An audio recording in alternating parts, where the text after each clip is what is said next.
ito na naman ang Disney Princess nyo na nasa for good mother dito sa Thailand. Sus, kaya nakarating man yung friend ko dito sa Chiang Mai guys na galing pang Bangkok. Dahil nga may pollution na nangyari sa Bangkok last week kaya yung ibang school walang pasok. Ay giyaya ko kaagad yung friend ko na pumunta dito ng Chiang Mai. Grabe kabilis niyang naka-oo pag sabi ko na ilibre ko yung kanyang ticket. So 1 hour nga lang ang biyahe Bangkok to Chiang Mai guys. No, kung eroplano yung sasakyan mo pero kung magte-train ka it's 10 hours. Ang lamig! Yan.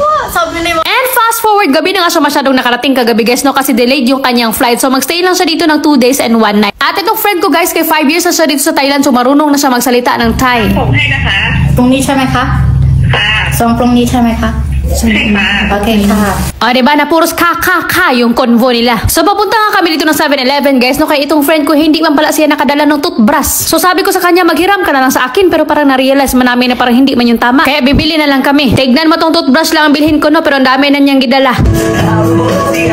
Not crazy, I'm just a little like I know right now.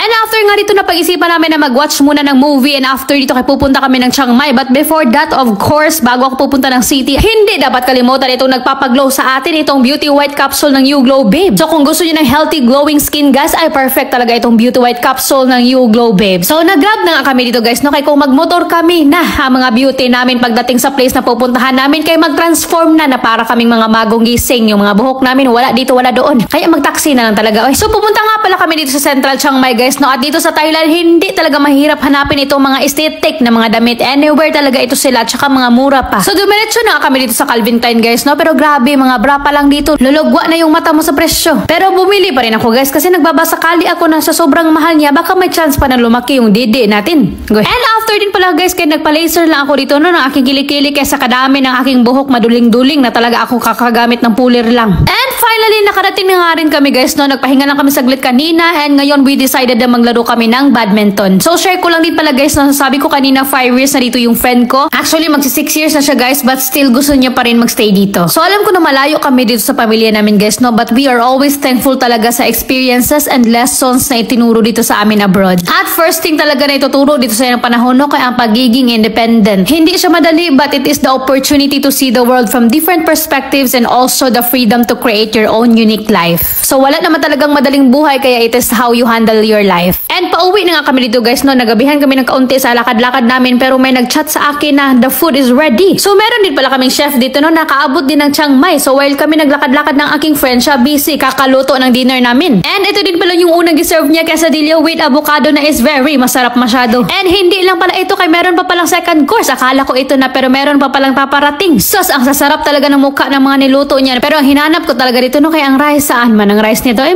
parang sarap talaga yung partner nito ng rice. Pero ating tiisin kay ang ating chef kay Frenchman. At tignan nyo naman ito siya kung gano'n siya kasosyal. May pa fork pa and knife. Sus, kung ako pa yan, gikamay ko na yan. So dito no, nagpanggap-panggap din ako na kaya kong kainin yung beef na hindi masyadong luto. Pero hindi talaga siya sumang-ayon sa lasa ko eh.